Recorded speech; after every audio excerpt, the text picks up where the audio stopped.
Hello നമസ്കാരം welcome back to my channel.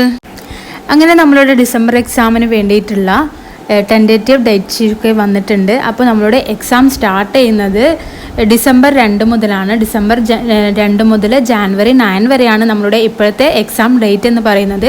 നമ്മുടെ exam ഡേറ്റിൻ്റെ starting ഡേറ്റും അതുപോലെ തന്നെ എൻഡ് ഡേറ്റും മാറാറില്ല.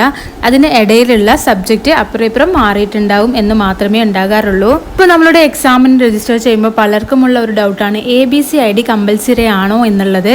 നമ്മളുടെ എക്സാമിന് നമ്മൾ രജിസ്റ്റർ ചെയ്യുമ്പോൾ തന്നെ അതിൽ നമുക്ക് ഇങ്ങനെ വരുന്നത് കാണാം.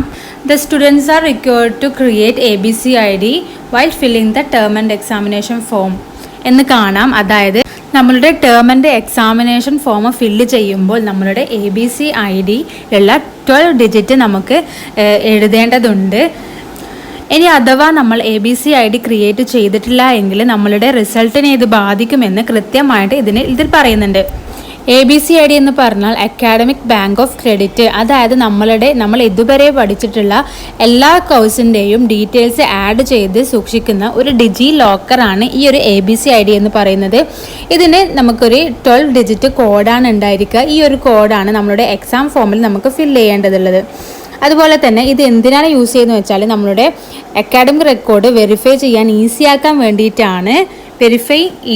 വേണ്ടിയിട്ടാണ് ഈ ഒരു കാര്യം നമ്മൾ ചെയ്യുന്നത്. നമ്മളുടെ എക്സാം ഫോം ഫില്ല് ചെയ്യുമ്പോൾ അഥവാ നിങ്ങൾക്ക് തീരെ പറ്റണില്ല, നിങ്ങൾ ABC ID ക്രിയേറ്റ് ചെയ്യാൻ വേണ്ടി ശ്രമിച്ചു, തീരെ കഴിയുന്നില്ല എന്നാണെങ്കിൽ നിങ്ങൾ ABC IDക്ക് പകരം നിങ്ങൾക്ക് ആധാർ നമ്പർ വെച്ച് ചെയ്യാൻ വേണ്ടി സാധിക്കും. എക്സാമിന് അപ്ലൈ ചെയ്യാൻ വേണ്ടി സാധിക്കും. അതായത് നമ്മുടെ എക്സാം ഫോമിൽ ഇതുപോലെയാണ് ഉണ്ടാവുക. അവിടെ നമുക്ക് academic bank of record credit എന്ന് എഴുതേണ്ടതുണ്ട്. അവിടെ ക്ലിക്ക് ചെയ്യുക. അവിടെ ക്ലിക്ക് ചെയ്യുമ്പോൾ നമുക്ക് ഇതുപോലെയുള്ള ഒരു കാര്യമാണ് വരിക. അതായത് ABC IDയെ കുറിച്ചുള്ള കുറച്ചൊരു ഡീറ്റെയിൽസ് ഉണ്ടായിരിക്കും. അതിൻ്റെ താഴോട്ടായിട്ട് നമ്മളോട് ചോദിക്കുന്നുണ്ട് do you have ABC ID എന്ന് കാണാം. അതിൽ ക്ലിക്ക് ചെയ്യുമ്പോൾ യെസ് ആണെങ്കിൽ അഥവാ നിങ്ങൾക്ക് ABC ID ഉണ്ടെങ്കിൽ യെസ് എന്ന് കൊടുക്കുക, നോ ആണെങ്കിൽ നോ എന്ന് കൊടുക്കുക. അഥവാ ABC ID ഇല്ല എന്നാണെങ്കിൽ ഇവിടെ നമുക്ക് കാണാം നെയിം ആസ് പെർ ആധാറും അതുപോലെ തന്നെ മൊബൈൽ നമ്പറും കൊടുക്കാൻ വേണ്ടിയിട്ട്. അപ്പോൾ ഇവിടെ നമ്മളുടെ ആധാറിൽ നമ്മുടെ പേരെന്താണ് അത് കറക്റ്റ് എഴുതുക. അതുപോലെ തന്നെ ആധാറുമായിട്ട് ലിങ്ക് ചെയ്തിട്ടുള്ള മൊബൈൽ നമ്പറും ഇവിടെ കൊടുക്കുക. അതിനുശേഷം സബ്മിറ്റ് എന്ന് ചെയ്താൽ നമുക്ക് നമ്മളുടെ എക്സാം ഫോം ഫില്ല് ചെയ്ത് എക്സാമിന് അപ്പിയർ ചെയ്യാൻ വേണ്ടി സാധിക്കും.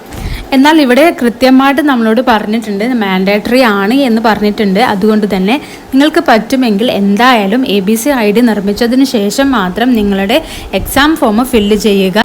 ഇനി ഒരു തരത്തിലും നിങ്ങൾക്ക് ABC ID നിർമ്മിക്കാൻ പറ്റുന്നില്ല എന്നാണെങ്കിൽ നിങ്ങൾ നിങ്ങളുടെ ആധാറിൽ കൊടുത്തിട്ടുള്ള പേരും അതുപോലെ തന്നെ ആധാറുമായിട്ട് ലിങ്ക് ചെയ്തിട്ടുള്ള മൊബൈൽ നമ്പറും കൊടുത്ത് നിങ്ങൾ എക്സാം ഫോം ഫില്ല് ചെയ്ത് എക്സാം എഴുതുക. അപ്പോൾ എല്ലാവർക്കും വീഡിയോ യൂസ്ഫുൾ ആയെന്ന് കരുതുന്നു. അപ്പോൾ താങ്ക്